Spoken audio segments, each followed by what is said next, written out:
que envolverem facções criminosas identificadas pelos Estados Unidos dentro do território americano.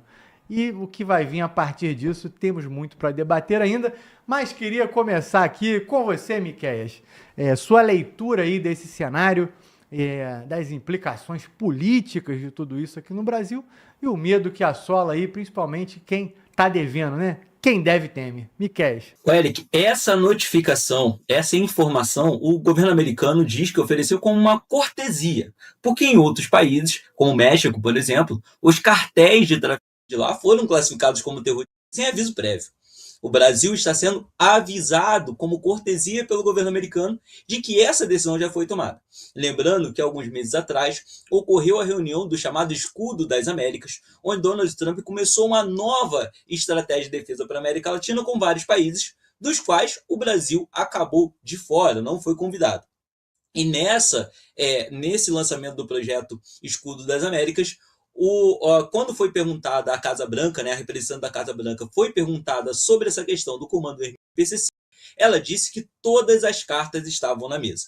E confesso que essa notícia de asfixia financeira vindo para cima das facções, sendo considerado terrorista pelos Estados Unidos. E esse aviso vindo primeiro ao Banco Central, porque essa notícia ela chegou direcionada ao Gabriel Galípolo, o presidente do Banco Central, avisando, olha, nós vamos atuar em cima disso. Eu acho que causa mais preocupação a setores do governo brasileiro do que se de fato os Estados Unidos estivessem falando em bombardear território, bombardear barquinhos que estão saindo com drogas, aviões que possam estar saindo com drogas em direção à Europa e Estados Unidos. Isso porque, quando nós olhamos para o cenário brasileiro, nós percebemos que a economia brasileira ela está altamente atrelada, infelizmente, a questões ligadas ao tráfico de drogas. Quando olhamos o caso do Banco Master, por exemplo, vários e vários atores envolvidos nesse cenário têm envolvimento direto com a questão do tráfico de drogas.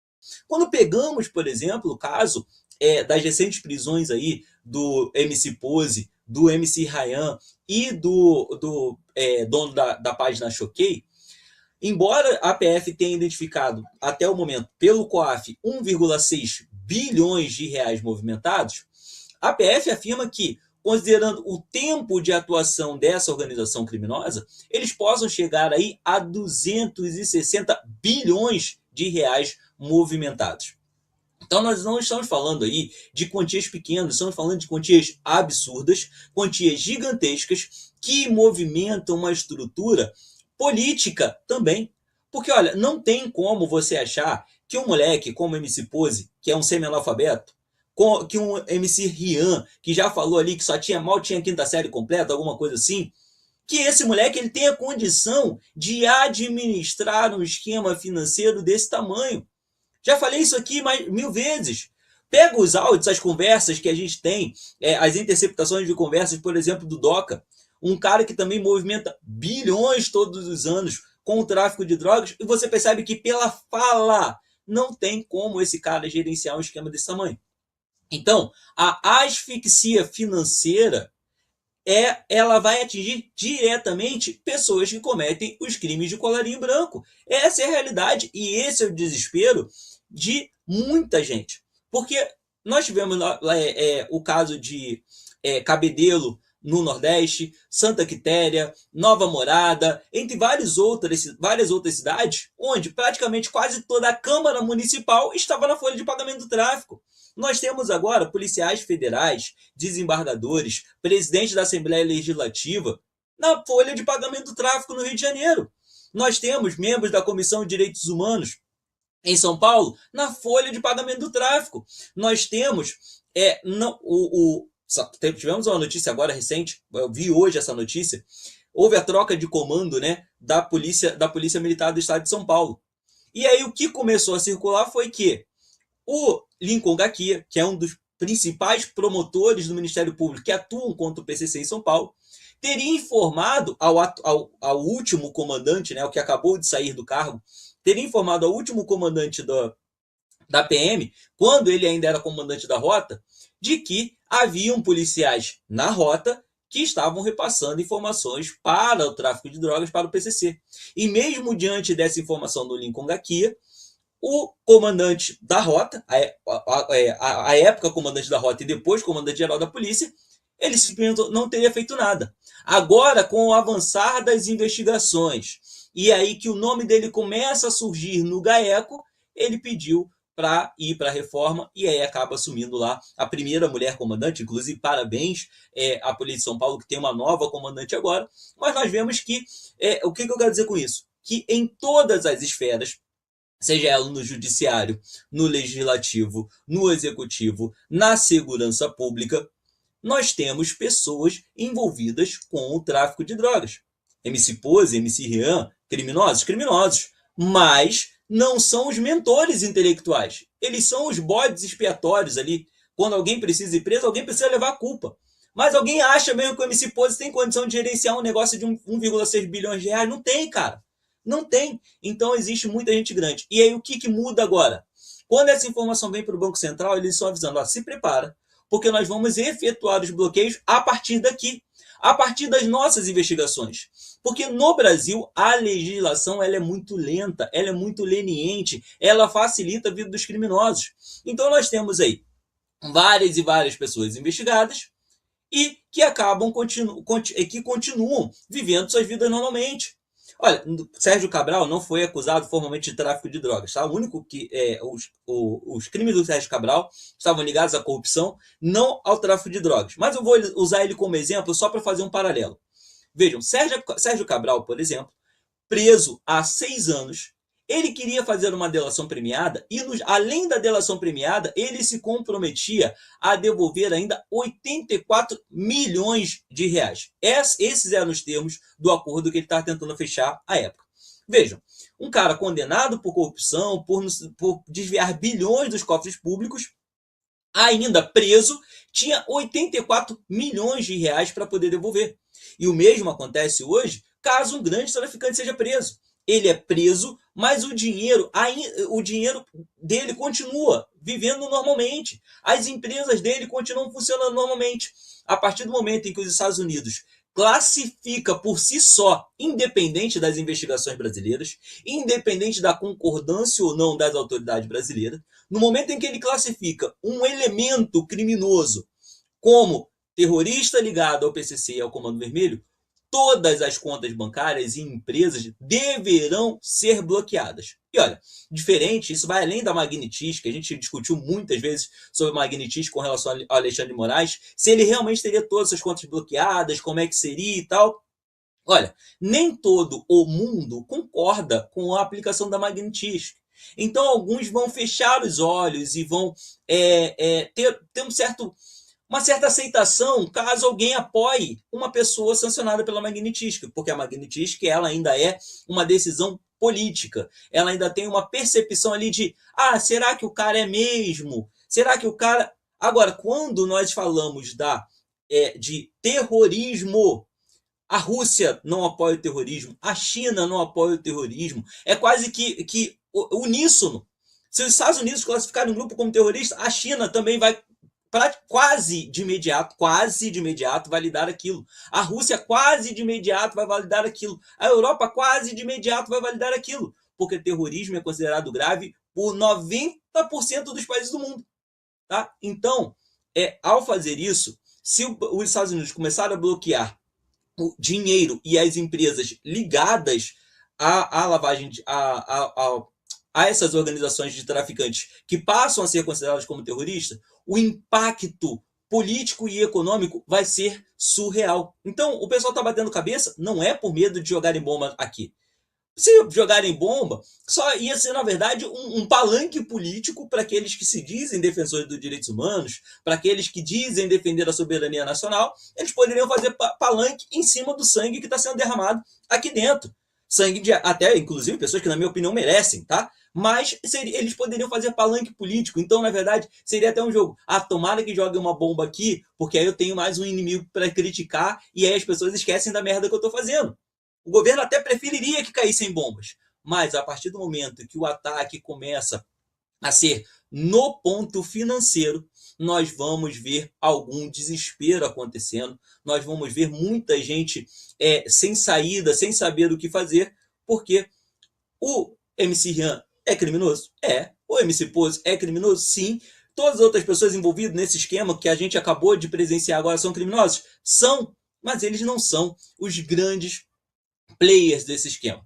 Eles só são ali os bodes expiatórios. Mas a nossa investigação, a gente sabe, no Brasil isso acontece. O próprio caso da Marielle foi um exemplo. O caso da Marielle quase que não foi desvendado, porque você tinha políticos como a família Brazão tentando impedir a atuação da polícia. Você tinha delegados, você tinha pessoas dentro da Secretaria de Segurança Pública tentando impedir o avanço das investigações. Olha, prende aqui o Adriano da Nóbrega, prende fugiu o nome agora, os caras do escritório do crime, que são os criminosos violentos.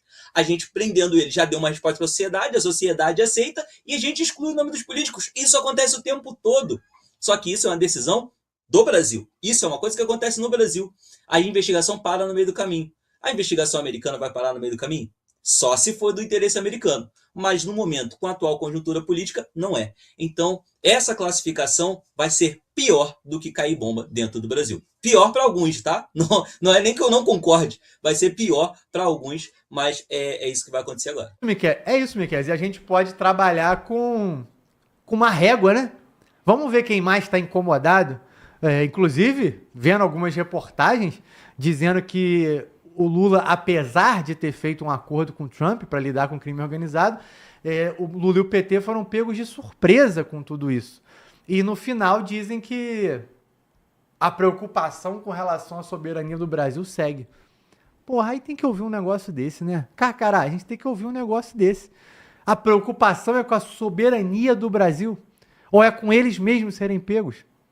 Porque, reforçando aqui as próprias falas do Miquel, gente, a partir do momento que os Estados Unidos entender que o João das Couves, que tem uma mega empresa, é um empresário da Faria Lima, está recebendo dinheiro do PCC e mandando para os Estados Unidos, para a Interpol, para os Estados Unidos, para a CIA, esse cara passa a ser PCC. Porque PCC não é uma carteirinha que você assina, não. Agora eu sou membro do clube PCC. Se eu tô pegando dinheiro do PCC, lavando esse dinheiro e mandando para a Europa, para os Estados Unidos, para a Ásia, porra, esse cara é do PCC. É simples assim. E aí ele entra na Interpol. Aí o político está preocupado com soberania. O PCC faz menos mal pra gente do que o Trump vai fazer? É melhor manter o PCC e o Comando Vermelho do que cogitar que os Estados Unidos vai atacar essas facções? Bom, te pergunto, Carcará, sua leitura. Cara, vamos lá. O que é que está por trás disso aí? Eu acho pouco provável o americano replicar o que ele fez na Venezuela aqui. Então, o Brasil é muito grande, cara. O Trump sabe, o governo americano sabe, que não vai confundir o Brasil com a liderança atual. O que me deixa mais desanimado, cara, eu fico fazendo assim, as pessoas não... Eu tenho uma visão muito doida das coisas, cara. Vocês estão falando do Trump, essa intervenção aí do PCC, do Lula, do PT, do STF, e eu fico olhando assim, onde é que está a ABIN nesse período todo? Não chegou para o Lula? Situação, presidente, o PCC, o grupo faccionado X, Y, mais de 80, não vou ficar repetindo aqui, a gente só fala dos principais, né, que é do CV, PCC e TCP, Família do Norte, mas são mais de 8, são 125 grupos, pequenos grupos espalhados no Brasil, cara. Isso virou uma metástase, é um câncer. Aí a BIM, qual o relatório que ela leva? E se ela levar, o presidente faz o quê? Caga pro cara da BIM, o general Amaro, que é o chefe da BIM, do SNI, aliás. Do SNI não, da BIM é isso. Do GSI, desculpa, o chefe do GSI. O cara caga, e se ele cagar, ele não vai enquadrar o presidente por prevaricação na função e jogar o Brasil, a nação, em perigo. Ministro da Defesa, o seu Músico, eu sempre elogio ele aqui, ele não sabe que o crime transfronteiriço, a curva crítica da violência urbana, da segurança pública, ultrapassou o limite e virou segurança nacional, ele não assessora o presidente, aí o presidente caga para ele, é isso? Como se fosse um Deus? Onde é que está escrito que o presidente, ele pode fazer o que ele quiser com a segurança pública, com a defesa nacional, com a soberania, com tudo? Ah, eu sou presidente, eu fui eleito, agora eu posso fazer a porra toda. Eu posso chegar aqui o GSI, a Polícia Federal, o Ministério da Defesa, o Comandante do Exército, da Marinha, me assessorar. Eu falei, não, eu sou militante. Eu quero ficar junto com esse pessoalzinho aí, com o Maduro, com o Irã, com o PCC, com a porra toda. E quer dizer que todos os entes do Estado, que não é do governo, não vale nada, só quem vale é o cara que foi eleito.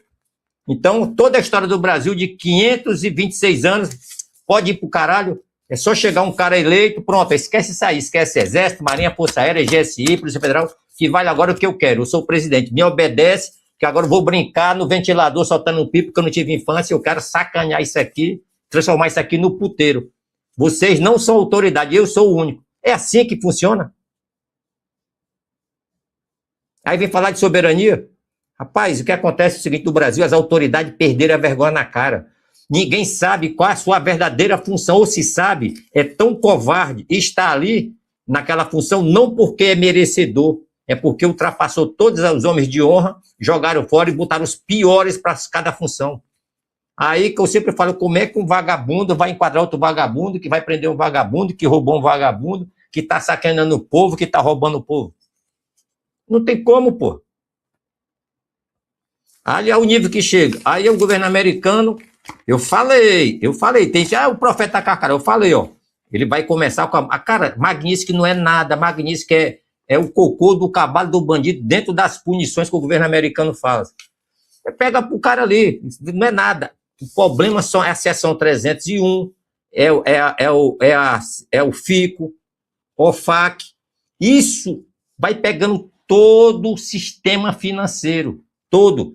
Aí entra punição contra o Estado, entra retaliação econômica, aí o cara, é tudo mentirinha. Aí o que é que eu falei? Na Venezuela, começa aplicando a Magnitsky, depois avisa lá na ONU que o presidente tal está junto com o narcotráfico, aí ninguém continua acreditando. Cara, vou botar um naviozinho ali pertinho de vocês, vou botar mais um porta-aviões, vou mandar um míssilzinho acolá. É desse jeito que começa, tá, senhores? É desse jeito que começa. O Brasil está muito longe para acontecer isso aí. Mas se continuar nessa putaria de amor ao narcotráfico, não sei não, hein? Alguém acreditava que o presidente da Venezuela ia ser arrastado igual um porco imundo? Em 12 minutos acabou o combate? Eu estou aqui um mês avisando, 2 meses, senhores. O americano vai chegar no Irã, vai meter a porrada para cima, vai botar tudo abaixo, vai ficar por isso mesmo. Não adianta esquerdista chorar, ficar vendo canal de esquerdista dizendo que o Irã está ganhando. Hoje mesmo o canal já foi aberto, o Irã já regou, não fala mais porra nenhuma, o americano, essa porra aqui tá comigo. Alguém esperava que o americano, depois de 50 anos, todo mundo, inclusive o Papa lá, nosso terroristazinho, o nosso muçulmanozinho aqui, jihadista, é só orar. E aí, alguém esperava isso? Que ia chegar um presidente, chegar e meter a porrada, assim, acabar com essa vagabundagem, já durava meio século? Pois é. Ninguém acredita que pode acontecer isso aqui no Brasil também, né? Aí fica a pergunta. Meu amigo, se isso acontecer, o menos culpado vai ser o Lula, porque tem o Ministério da Defesa, o Ministério da Justiça, tem o Congresso Nacional, tem essa tal de OAB, que eu não sei para que serve esta porra, tem a Procuradoria-Geral da União, a Advogado-Geral da União, tem todos os entes do Estado que não tem nada a ver com o presidente. O presidente é só um representante num cargo transitório que vem e vai, pode ser preso, pode não ser eleito, pode ser tirado do cargo. Eu quero ver o cara tirar do cargo, o STF, tirar do cargo as Forças Armadas, tirar do cargo uma instituição secular, milenar, que foi feita para que o Estado exista. Aí essas pessoas estão lá, fazem parte de instituições seculares, aí me vê um candidato a presidente, o cara chegou ao poder, avacalha com o cargo, não faz jus à função que está lá, não é merecedor do cargo e fica todo mundo cumprindo ordem. Aí pronto, aí começou. Magnitsky não sei quem, agora o governo americano atropelou todo mundo e falou com o gerente de banco, que o presidente do Banco Central não é que é o gerente de banco. Ô gerente, avisa aí que eu vou sentar a porrada aí, tá?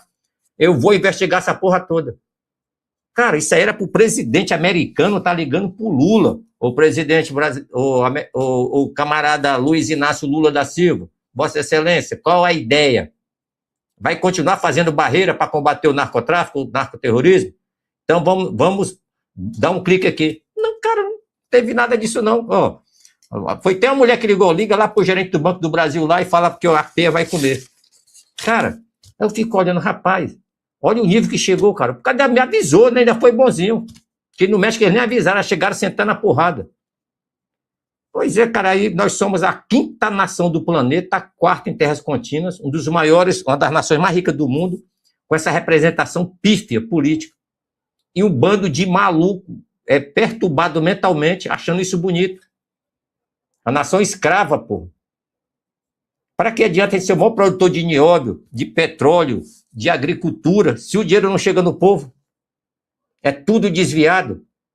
O nego manda dinheiro para Venezuela, sei quantos bilhões para Venezuela, manda dinheiro para Cuba, manda para Angola, Moçambique, manda dinheiro para tudo que é lugar.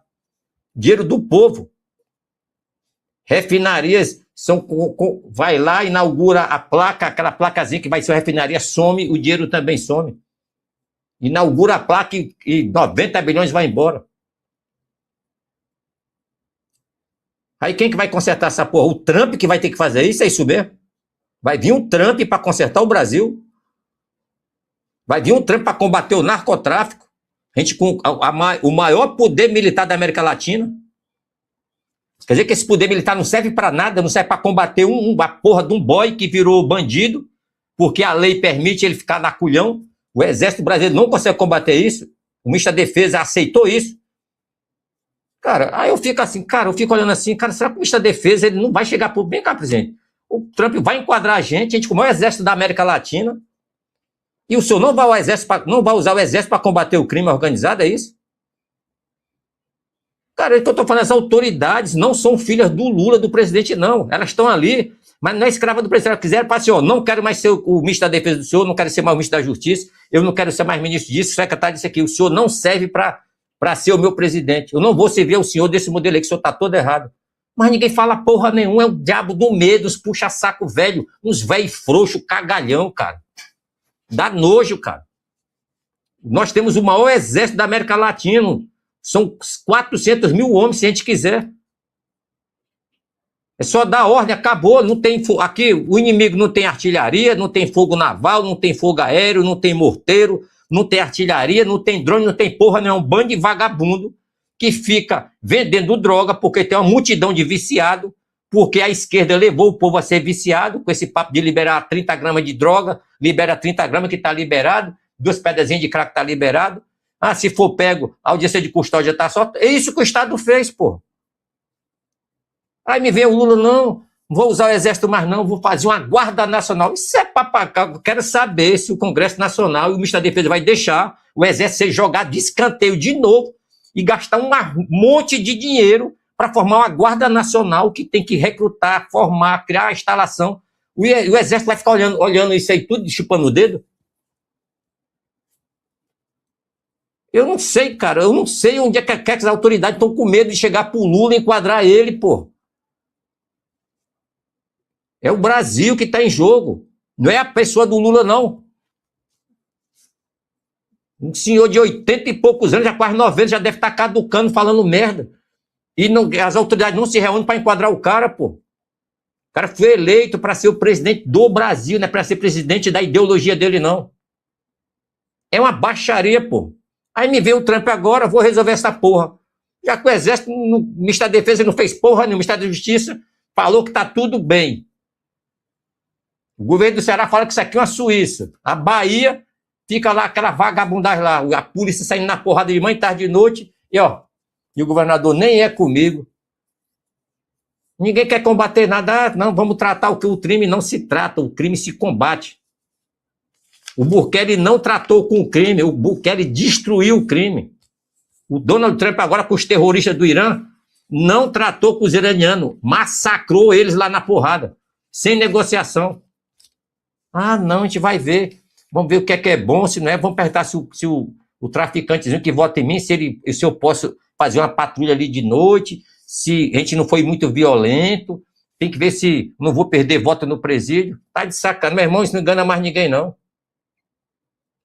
É uma baixaria, cara. Narcotráfico, o narco-estado instalado, o clepto-estado instalado na nação. E no final, essa juventude está toda corrompida, o culpado é o Estado brasileiro, que deixou eles à vontade. Boizinho, o presidente da República, rouba um celularzinho para tomar cervejinha que não faz mal a ninguém. Não, vou roubar, porra. Se o homem, o chefe de Estado falou que não tá nem aí, roubar um celular faz bem. Agora tu imagina o governo Trump, cara, vamos ver quem é o presidente Lula. Fala do Lula. Quando sequestraram o Abílio Diniz. Aí eu fui lá negociar com meus garotos lá, Salto Diniz chamou os terroristas peruanos de meus garotos. Aí depois, outra fala do Lula. Eu fico puto quando o cara tá roubando um celularzinho, alguém dá um tiro e mata o garotinho, roubando só para tomar uma cervejinha e comer uma picanhazinha na farinha. Outra coisa do Lula. Aí imagina o Trump assim, quem é aquele lá? Ah, pô, esse ali é o ministro da Justiça. Onde é que ele tá? Tá na comunidade mais violenta do Brasil, Maré. Tá entrando aí com tapete vermelho. O Lula quer enganar quem, cara, com isso? E aquela mulher lá? Aquela ali é a dama do tráfico lá da Amazônia. O governo pagou passagem, era o caralho, ela circulou e ainda levou projeto. E aquele lá é o Lula, é lá em São Paulo. E aquela mulher lá é do PCC, tá do lado dele.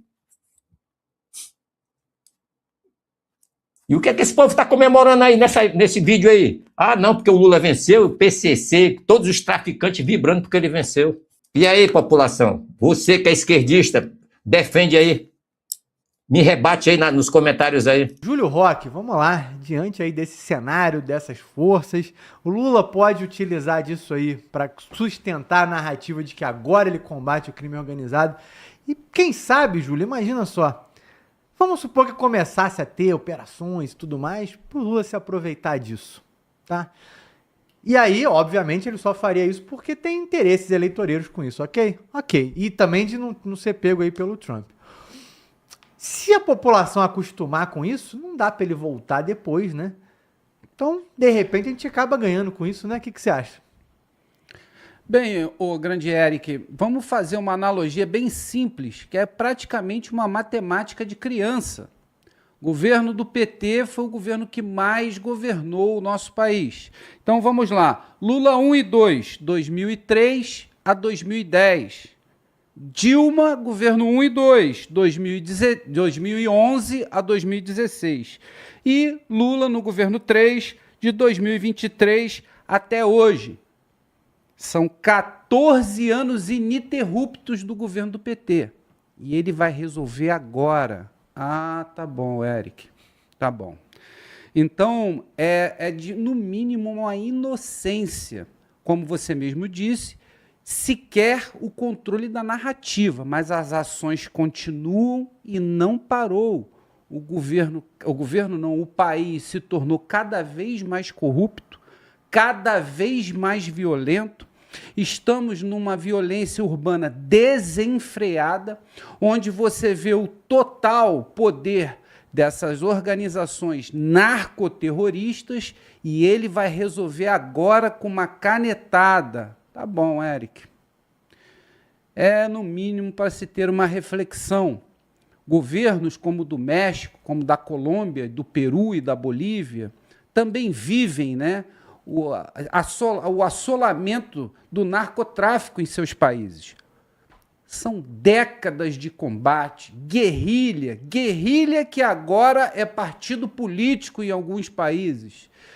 O que nós estamos vendo é simplesmente tudo se mobiliando para que nada aconteça. A narrativa vai ser linda, mas o que está acontecendo na pele das populações dos países é completamente diferente. Então, o retrato a qual você vomita para o mundo é maravilha, é Finlândia. Mas quando você vem aqui, é pior do que qualquer currutela ou rua do Haiti. Então, é isso que nós estamos caminhando. É simplesmente ver o narcoterrorismo tomando territórios, usando drones, há muito tempo matando cidadãos, policiais e agentes de segurança pública, né, há décadas e nunca foram considerados como tal. E agora, num único documento assinado, tudo vai se resolver, Eric. Eu acho que estamos vivendo, né, A toca do coelho. Estamos indo cada vez mais profundo na toca do coelho. E isso é Alice no País das Maravilhas. Eric. Muito bom, Júlio. Carcará, vamos lá. Quer dizer, então, que o Exército deixará aí de fazer suas GLOs no que depender do Lula. E vamos ter a força aí do Lula, de PRF, de PF, de guardas nacionais criadas, em cima disso. Mas pegando aí a fala brilhante aí do Miquel, que pontuou como é que ele atuou desde agora. E, Júlio, só uma correção rápida, são 16 anos e meio. Porque 14, a Dilma ainda teve 1 ano e meio. Foram 2 anos de Lula, ou seja, 2 gestões de Lula foram 8, mais 4 da Dilma, 12, mas só que ela ainda teve 1 e meio. Então tinha 12, teve mais 1 e meio, 13 e meio, mais 3 aqui do Lula, são 16, quase 17 anos. Em 3 meses vão ter 17 anos aí de... Pode falar. Então quer dizer que ainda tem a lambuja. Que canetada pesada vai ser essa aí agora, mudando e tirando o GLO de pauta. E o mais interessante, em El Salvador funcionou porque as Forças Armadas foram incluídas nas forças de segurança contra o narcoterrorismo. Mas aqui vai ser tirado. Aqui a gente tira, né? E, Carcará, as mais línguas nada, gente. Sai uma reportagem gigante na Veja aí. Eu vou citar porque não é uma notícia de momento. Foi, de fato, uma matéria da Veja específica sobre isso. Falando que o Lula e os seus principais assessores ainda têm uma preocupação de, já que o Flávio Bolsonaro pode vir a ganhar, eles jogaram aí que, enquanto as Forças Armadas tiverem poder, um golpe sempre será um medo do país, e por isso o poder das Forças Armadas na política deveria ser tirado de imediato. Então te jogo essa aí, Carcará. Além de tudo isso, de acabar com o GLO, eles estão tentando passar uma proposta para que os militares da ativa que estejam indo para a reserva e que tenham presença nas redes não tenham o poder de ser candidato por causa desse medo aí. Que coisa maravilhosa, né? Esse país só cresce, né, irmão? Carcará, com você. Então, cara, isso aí é uma cópia da Colômbia, né? O que é que a Colômbia fez? O presidente vagabundão da época do Pablo Escobar não deixava o exército atuar. Não deixava. Então, tudo que ia acontecer, o presidente que autorizava. Ele nunca autorizava o exército fazer nada. Então, ele falou que estava com ele, ó, tá comigo. Só que não vai fazer nada porque ele nunca autoriza. Rapaz, ó, a Polícia Federal tem 13.900, o contingente do Brasil todinho, 13.900. Da PRF, quase a mesma coisa, 13.400, alguma coisa assim. Ou seja, 27 mil, os dois juntos aí, que dá 13.500 para cada um. Só o estado do Ceará, o contingente deve ser uns 27 mil a 30 mil militares, só o estado do Ceará. Aí o Lula quer que a Polícia Federal, PRF, saia das funções administrativas de fronteira, aeroporto, porto, para ir fazer o quê? Combater o crime na favela? O Lula tá achando que essa porra é assim. Não, sai daí, sai do aeroporto aí e vai invadir ali a favela do Alemão. Aí o traficante, oba, agora o aeroporto tá livre, oba, agora o porto tá livre, que o Lula tirou a nossa resistência. O que eu tô vendo é isso aí, cara. Tecnicamente é isso aí, porra, sai daí e vem pra cá. Isso aí quem faz isso é narcotraficante, cara. Quer tomar o país, tira a polícia da função e bota num local que não tem nada a ver. Função que é da polícia do estado, do Ceará, de Pernambuco, do Maranhão. Aí não, vou fazer uma nova força, peraí. E o Exército, que é a maior força da América Latina? 380 mil homens, as Forças Armadas. Que eu vou criar uma nova força. Não, isso não é criar força, isso é gastar dinheiro. O Brasil já está devendo 1 trilhão e 100 bilhões por ano de dívida. O brasileiro, nós pagamos 1 trilhão de reais por ano de dívida do governo Lula. Ele é um dos responsáveis por aumentar essa dívida. Ou seja, nós somos escravos desse péssimo administrador. Aí o cara vem aqui com esse papo babaca de Maduro. Que eu vou criar uma força nacional, uma guarda nacional para me combater o crime. Mas eu não vou usar o exército. O exército não pode ser usado, não. Nem a polícia militar. E se a polícia atacar a bandidagem, a gente cai para cima. Manda lá a Benedita da Silva, liga para a ONU, chama os direitos humanos, fala com o Luciano Huck, ó, os caras estão matando os compicha, porra. Não pode não. Agora vem agora, não, agora eu vou consertar. Só falta o Lula, como disse aqui um dos internautas aqui, cantar Imagine all the people, igual o Maduro, meu irmão. Só falta isso agora. Meu irmão, não é guerra, não. Eu não acredito que as Forças Armadas vai se resumir a isso, cara. No final, foi para isso que as Forças Armadas existiram. Expulsaram o imperador, criaram a bandeira nacional, ordem e progresso, e no final é isso. Ser jogado ao relento, ao nada. Qualquer um que chegar para ser o presidente agora, a Força Armada fica quietinha em nome da hierarquia e da disciplina. Acabou a resistência, acabou o desejo de lutar pelo povo. Terrorista agora para as forças, agora é uma senhora com 90 anos com a Bíblia na mão, a garota com batom, equivalente a um guerreiro do Talibã, do ISIS. Eu não acredito nisso não, cara. Não acredito que é isso não, cara. As Forças Armadas chegaram nesse nível de enquadrar pessoas comuns como terroristas e agora não vão ser usadas mais para nada. GLO, que está na Constituição, não. Dá a volta, que isso é muito poder para vocês. Camarada, aí tá difícil, viu? Tá difícil. Aí você vê a tropa debandando, meu irmão, não quer ficar. E não é por causa do salário, é porque a tropa não se sente mais representada. Não olha assim, esse é meu general, esse é meu almirante, esse é meu brigadeiro, que eu vou para a guerra porque o cara lidera. Meu irmão, a partir do momento que a tropa não vê mais isso, mete o pé. O oficial não ganha tão mal assim, não ganha bem, mas não ganha tão mal. A mocidade não quer ficar, pô. E você conversa com os caras, cara, eu me sinto mal. Porque você não sente mais o poder militar ali, aquela verdade ali. É só aquele, porque o chefe quer, é porque o Lulinha Paz e Amor que pediu. É desse jeito, cara. A tropa não aguenta, pô. Ainda para completar a esculhambação, tava a USP lá na mão. Não, agora vamos acertar esse currículo de vocês aí.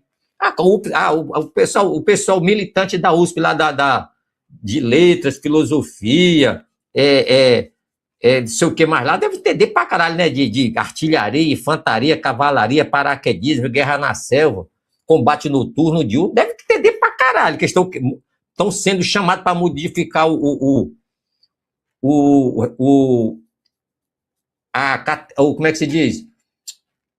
O lastro de ensino dos alunos da AMAN, porra. E ninguém fez nada. Só falta chegar agora na Marinha, muda essa porra aí. Esse negócio de submarino tá tudo errado, a energia nuclear não é mais do átomo, é feita agora do bago de laranja. A usina nuclear ninguém faz mais com urânio, é com cocô de vaca. E é lacração mesmo, e muda porque agora é tudo esquerda, é comunismo, e vocês, o almirante usa vestido, o general usa saia, igual o americano com Biden, né? Porra, cara. Aí nós temos o maior exército da América Latina, temos a maior força aeronaval da América Latina, das maiores do Ocidente, que é a da Marinha. Temos o maior corpo de aeronavais, força de artilharia, temos quase 2.000 blindados, juntando carro de combate e tudão. Não, isso não serve não. Eu vou criar uma nova força, vou juntar ali os militantes do MST, juntar aqui ali, tiro a Polícia Federal do serviço dela do aeroporto, do posto, sei de onde, crio um bandão aqui, igual o Eduardo Paes fez lá com a guarda lá do Rio de Janeiro, e vou combater o crime. Como se fosse assim, ó, criar um grupo, criar uma força, fosse assim, ó, criar um novo contingente, que isso é para 10, 20 anos, para você formatar, criar, instalação, tudão. Ou seja, fazer uma nova despesa, porque não quer usar o que tem, por causa do revanchismo com os militares. É isso que está acontecendo, cara, revanchismo. Aí quem está por trás disso aí? É Disseu, é Gleisi Hoffmann, é aquele cara lá, dono do MST, o gordão fica mandando os outros invadir terra e ele fica lá comendo churrasco lá no Rio Grande do Sul, o Pedro Stedley e outros militantes desse aí. Aí fica o povo aí, cara, jogado das traças. Rio de Janeiro, brigada paraquedista, pronto para em condições de só dar ordem. Foi feito isso, pô, em 2011, lá no Alemão. Eu estava no Rio Nativa, vamos invadir a Maré. Eu cheguei lá com o primeiro contingente, eu e meu destacamento, 18 comandos anfíbios, de madrugada. Entramos naquela porra debaixo de bala lá.